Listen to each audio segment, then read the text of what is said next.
full moon lakko full moon lakpasidayda ꯑꯩꯈꯣꯏꯅ ꯇꯧꯕ ꯌꯥꯕ ꯀꯩ ꯂꯩꯒꯦ ꯑꯗꯨꯒꯤ ꯃꯇꯥꯡꯗ ꯉꯁꯤꯒꯤ ꯚꯤꯗꯤꯑꯣꯁꯦ ꯑꯗꯨꯒꯤ ꯃꯇꯥꯡꯗ ꯑꯣꯏꯗꯣꯏꯅꯦ ꯂꯦꯠ ꯒꯣ ꯇꯧꯕ ꯉꯝꯗꯕ ꯑꯩꯒꯤ ꯄꯨꯟꯁꯤꯗ ꯍꯥꯏꯇꯥꯔꯦꯀꯣ ꯊꯣꯛꯈꯤꯕ ꯊꯧꯗꯣꯛ ꯋꯥꯊꯣꯛ ꯑꯣꯏꯒꯦꯔꯥ ꯅꯠꯇ꯭ꯔꯒꯅ ꯍꯧꯖꯤꯛ ꯑꯩꯉꯣꯟꯗ ꯃꯥꯌꯣꯛꯅꯔꯤꯕ ꯍꯥꯏꯇꯥꯔꯦ ꯅꯨꯡꯉꯥꯏꯇꯕꯕꯨ ꯑꯣꯏꯒꯦꯔꯥ ꯄꯨꯝꯅꯃꯛꯇꯨꯒꯤ ꯃꯇꯥꯡꯗ ꯑꯩꯒꯤ ꯋꯥꯈꯜꯗꯒꯤ ꯀꯔꯤ ꯂꯧꯊꯣꯛꯄ ꯌꯥꯕꯒꯦ ꯍꯥꯏꯕꯗꯨꯒꯤ ꯃꯇꯥꯡꯗ ꯇꯥꯟꯅꯁꯦ ꯐꯨꯜ ꯃꯨꯟ ꯔꯤꯆꯨꯋꯦꯜ ꯀꯃꯥꯏꯅ ꯇꯧꯒꯗꯒꯦ ꯀꯩ ꯆꯪꯒꯅꯤ ꯍꯥꯏꯕꯗꯣ ꯑꯗꯨꯁꯨ ꯍꯥꯏꯔꯝꯃꯒꯦ ꯂꯥꯛꯀꯗꯧꯔꯤꯕ ꯐꯨꯜ ꯃꯨꯟꯁꯤꯗꯩꯗ ꯑꯩꯈꯣꯏꯅ ꯄꯥꯡꯊꯣꯛꯄ ꯌꯥꯕ ꯀꯩ ꯆꯪꯒꯅꯤ ꯐꯥꯔꯁꯇ ꯑꯗꯨ ꯍꯥꯟꯅ ꯍꯥꯏꯔꯛꯑꯒꯦ ꯁꯤ ꯁꯣꯜ ꯁꯃꯨꯗ꯭ꯔꯒꯤ ꯊꯨꯝ ꯍꯥꯏꯇꯥꯔꯦ ꯁꯤ ꯁꯣꯜ ꯁꯤꯖꯤꯟꯅꯕ ꯂꯩꯕ꯭ꯔꯥ ꯍꯥꯟꯅ ꯃꯊꯪꯗ ꯍꯣꯂꯤ ꯋꯥꯇꯔ ꯀꯣ ꯏꯁꯣꯔꯒꯤ ꯑꯣꯏꯕ ꯃꯐꯝꯗꯒꯤ ꯂꯧꯔꯛꯈꯤꯕ ꯏꯁꯤꯡ ꯒꯪꯒꯥ ꯖꯜꯒ ꯍꯥꯏꯅꯕꯗꯣ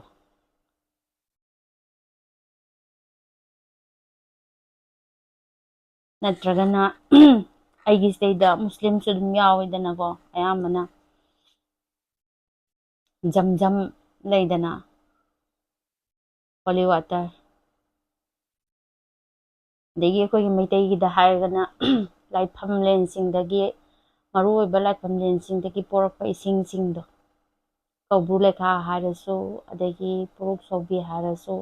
ꯂꯩꯗꯅ ꯏꯁꯤꯡ ꯃꯥ ꯀꯪꯂꯥꯒꯤ ꯀꯩꯅꯣ ꯃꯐꯝꯗꯒꯤꯕꯨ ꯍꯥꯏꯔꯁꯨ ꯑꯩꯈꯣꯏꯒꯤ ꯔꯤꯆꯨꯋꯦꯜ ꯅꯠꯇ꯭ꯔꯒꯅ ꯂꯥꯏꯒꯤ ꯊꯕꯛ ꯊꯧꯔꯝꯗ ꯁꯤꯖꯤꯟꯅꯔꯤꯕ ꯏꯁꯤꯡ ꯍꯥꯏꯇꯥꯔꯦ ꯏꯁꯤꯡ ꯑꯁꯦꯡꯕ ꯍꯥꯏꯇꯥꯔꯦꯀꯣ ꯑꯗꯨ ꯅꯠꯇ꯭ꯔꯒꯅ ꯅꯝꯕꯔ 3ꯗ ꯐꯨꯜ ꯃꯨꯟꯗ ꯆꯥꯔꯖ ꯇꯧꯕ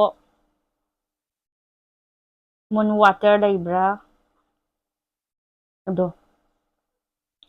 ꯅꯝꯕꯔ 4ꯗ ꯄꯦꯄꯔꯁꯦ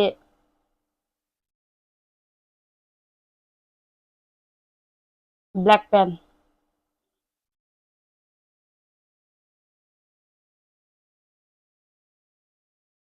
ꯃꯨꯔꯤꯡꯒꯦ ꯌꯥꯏ ꯕ꯭ꯂꯦꯛ ꯄꯦꯟ ꯌꯥꯔꯦ ꯁꯤꯗꯩꯗ ꯀꯔꯤ ꯇꯧꯗꯣꯏꯅꯣ ꯍꯥꯏꯕꯗꯨ ꯑꯃꯨꯛ ꯍꯥꯏꯔꯛꯑꯒꯦ ꯆꯪꯒꯗꯕ ꯄꯣꯠꯂꯝꯁꯤꯡ ꯁꯤꯗ ꯂꯣꯏꯅꯃꯛ ꯍꯥꯏꯔꯦ ꯁꯤꯒꯤ ꯅꯨꯃꯤꯠꯁꯦ ꯀꯩꯅꯣꯁꯨ ꯇꯥꯕꯅꯦ ꯂꯨꯅꯔ ꯏꯀ꯭ꯂꯤꯞꯁ ꯑꯗꯨꯅ ꯁꯤꯒꯤ ꯅꯨꯃꯤꯠꯁꯤꯗꯩꯗ ꯈ꯭ꯔꯤꯁꯇꯦꯜ ꯆꯥꯔꯖ ꯇꯧꯕ ꯌꯥꯗ꯭ꯔꯦ ꯑꯗꯒꯤ ꯋꯥꯇꯔ ꯆꯥꯔꯖ ꯇꯧꯕ ꯌꯥꯗ꯭ꯔꯦ ꯏꯀ꯭ꯂꯤꯞꯁ ꯂꯩꯕꯁꯤꯗꯤ ꯀꯣ ꯑꯗꯨꯗꯒꯤ ꯏꯀ꯭ꯂꯤꯞꯁꯤꯒꯤ ꯃꯅꯨꯡꯗ ꯍꯥꯏꯇꯥꯔꯦ ꯑꯩꯈꯣꯏꯒꯤ ꯏꯟꯗꯤꯌꯥꯗ ꯏꯀ꯭ꯂꯤꯞꯁꯁꯦ ꯎꯔꯁꯨ ꯎꯗ꯭ꯔꯁꯨ ꯌꯨꯅꯤꯚꯔꯁꯇ ꯍꯥꯏꯇꯥꯔꯦ ꯁꯣꯂꯔ ꯁꯤꯁꯇꯦꯝꯗ ꯊꯣꯛꯄ ꯊꯧꯗꯣꯛ ꯑꯃꯅꯤꯅ ꯑꯩꯈꯣꯏꯒꯤ ꯍꯛꯆꯥꯡꯗ ꯅꯠꯇ꯭ꯔꯒ ꯋꯥꯈꯜꯗ ꯃꯥꯒꯤ ꯁꯥꯏꯠ ꯏꯐꯦꯛ ꯂꯩꯕ꯭ꯔꯥ ꯍꯥꯏꯕꯗꯤ ꯂꯣꯏꯅꯃꯛ ꯂꯩꯒꯅꯦꯕ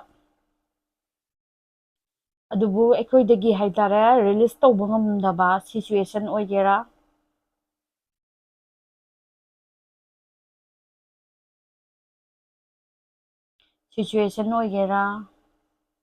ꯃꯤ ꯄꯥꯔꯁꯟ ꯑꯣꯏꯒꯦꯔꯥ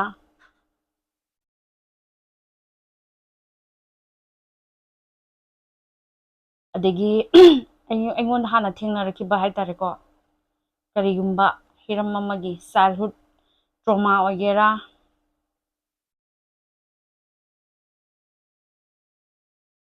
ꯑꯗꯒꯤ ꯑꯦꯅꯤ ꯍꯥꯏꯇꯥꯔꯦ ꯑꯩꯈꯣꯏꯗ ꯍꯧꯖꯤꯛ ꯑꯩꯒꯤ ꯀꯩꯅꯣꯁꯤꯗꯩꯗ ꯑꯗꯨꯒꯤ ꯄꯣꯠꯇꯣ ꯂꯧꯊꯣꯛꯅꯕꯅꯦꯕ ꯍꯥꯏꯔꯛꯀꯗꯧꯔꯤꯕꯁꯤꯡꯁꯦ ꯐꯥꯔꯁꯇ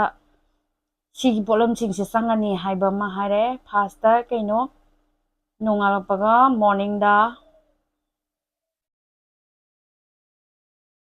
ꯃꯣꯔꯅꯤꯡꯗ ꯏꯔꯨꯖꯕꯒꯤ ꯕꯥꯠ ꯔꯤꯆꯨꯋꯦꯜ ꯀꯣ ꯑꯩꯉꯣꯟꯗ ꯕꯥꯠ ꯁꯣꯜ ꯂꯩꯕ ꯄꯥꯔꯇꯤꯅ ꯕꯥꯠ ꯁꯣꯜ ꯁꯤꯖꯤꯟꯅꯕꯤꯔꯣ ꯂꯩꯇꯕ ꯑꯣꯏꯔꯒꯅ ꯊꯨꯝ ꯍꯥꯞꯄꯅꯤ ꯃꯣꯔꯅꯤꯡ ꯑꯣꯏꯒꯦꯔꯥ ꯏꯚꯤꯅꯤꯡ ꯑꯣꯏꯒꯦꯔꯥ ꯏꯔꯨꯖꯕ ꯃꯇꯝꯗ ꯊꯨꯝ ꯍꯥꯞꯄꯣ ꯒꯪꯒꯥꯖꯜ ꯈꯔ ꯍꯥꯞꯄꯣ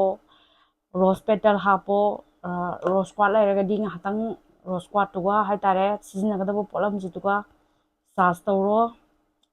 ꯍꯥꯟꯅ ꯑꯩꯉꯣꯟꯗꯒꯤ ꯂꯧꯈꯤꯕ ꯃꯤꯈꯩꯒꯤꯗꯤ loinamak hanu finishing loi loiraga gangajal hapabani aigi sol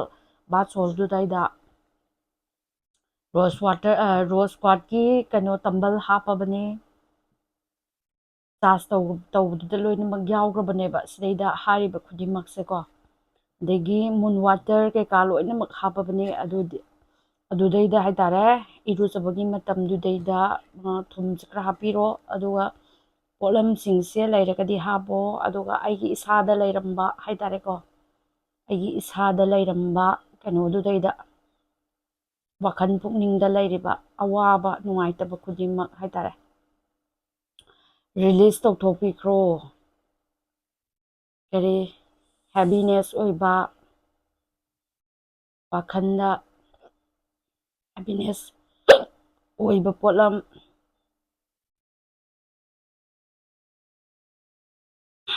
aigi ifamda ngahak leitana nungaitaba phawhanba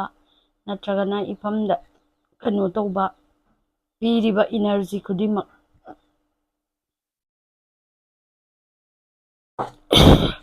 intention hapaga pasana irujabirani irujaba loraba matungda ani matam karam kanda tawduino harpi ai numisigi hai sumaina aigi intention do piraga pasana iru lothopirani next step ta aina tawgadoriba haidi tawgadaba means aigi ifamda hoji yamni heavy oina lairiba energy natragana wakhan thought ko migi maramda oigera person gi maramda oigera adagi situation gi maramda oigera aigi past ta thokiba haitare praman oina haraji 2002 da aingon yamna heavy oiba haitare thawdo ama situation ama thengnakhre na khalase ko illness haigera paisa mangba bu haigera adagi divorce haigera any kanagumba loved one ama kainagiba bu haigera adugi photo aingonda hanjan ningjangaga aingonda stuck tawraga laiba energy ko any situation any kano mi ko aini yam nungsijaba mi ama mana aingonda sitting tawraga thambirame adugi maramna aingonda mamangda sangsanba ngamdaba kanagumba amabu accept tawba ngamdaba any situation any thawdok any kano haitare ko adugumba singdo dudo khalto oba nangonda hojik yamne heavy oina lairiba haitare ko adu punamak loinamak tobiya brahdi yadeba sigi tawgadoriba post dadi exactly nangonda hojik haitare yam kanna hit oiriba kano ama point ama laukhatlaba matungda dugi point dugi matangda haitare ko letter ama idoineba aingondagi ai isagi oina isage habra natragana aigi past haitare ko haukiba past life ki matangda daida thawdo natraga situation dugi matangda dear past life natragana kanagumba haitare kanagumba mi amagi matangda aingonda no yamna nungaitaba heavy oiba energy sum lairagadi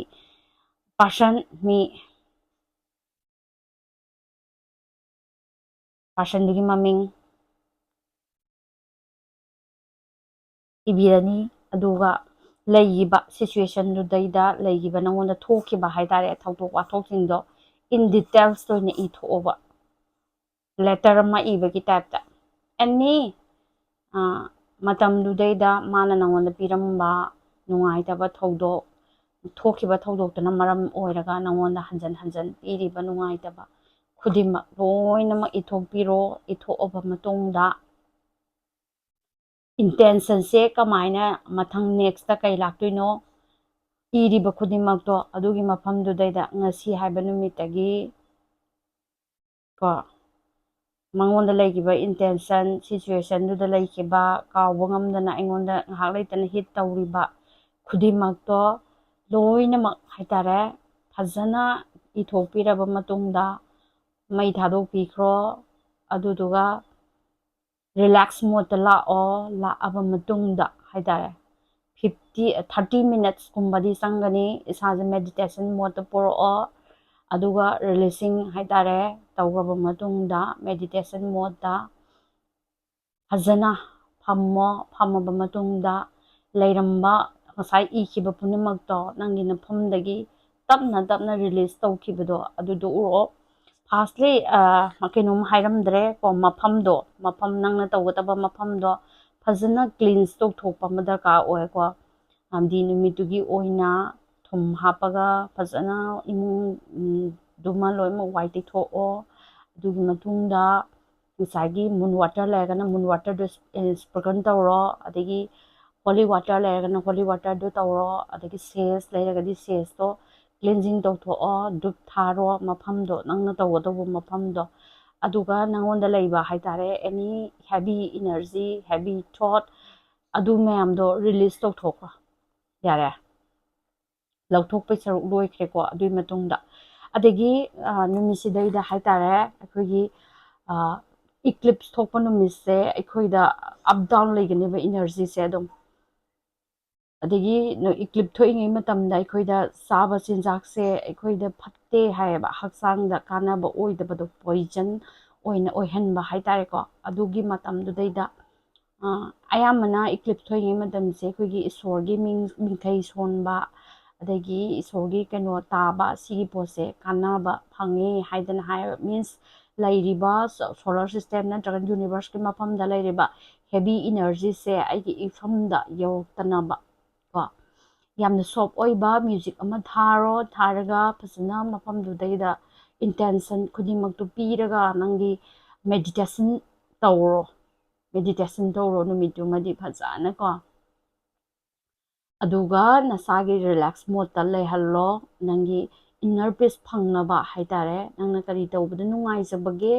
अदुगी पोतो तौरगा लैनबो होनाबियो इसादा असाउबा नुंगाइतबा निंगमदबा खुदिमकसे थादोपा ngamnaba नुमितुगी ओइना thank you अदो अमतंगा हाइरमगे